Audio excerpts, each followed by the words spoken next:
Hi, this is Miss Geraldine, and I remember when I was about 6 or 7 years old, my mother gave me to this lady who was a minister because she liked me, and I wanted to go and stay with her because I wanted to get away from my mother because I knew if I had to stay with this minister lady that I would have a better life than the life that I was living with my mother. So my mother let me go and stay with her, and she put me on the sofa, and I always sleep with my face towards the sofa. And anyway, it was about 5 o'clock, and I had to cover over my head. And it was like this bear. He got up on top of me, and like he was trying to smother me. And I was saying, but nothing would come off my mouth. And it would stay there for about 30 minutes and then would drop off. So he did that 3 nights straight. He would get on me. He would rock like that, whoever it was rock. And I would say, nothing would come out of my mouth.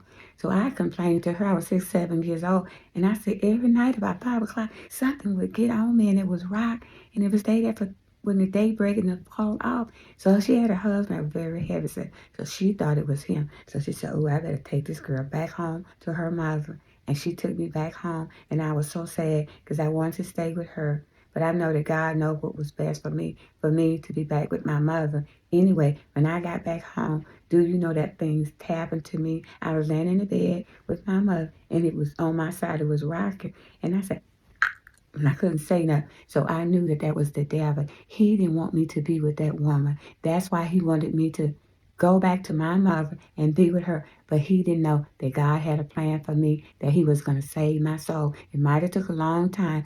God don't come when we want him, but he came right on time, and he snatched me out of the arms of Satan. He's a denier, cheat, deceiver, but God protect me from that until now. I went through a lot of things in my life. Some was good and some was bad. But God was right there protecting me because he know one day that I was going to be his child. Satan was trying to huff and puff, but he didn't blow my house down because Jesus was on my side. When you got God on your side, nothing Satan can do to you. He was trying to keep me from that lady, but God had a plan that Satan did not know. Anyway, you go with Jesus. He will go with you, and you have a blessed day. Bye.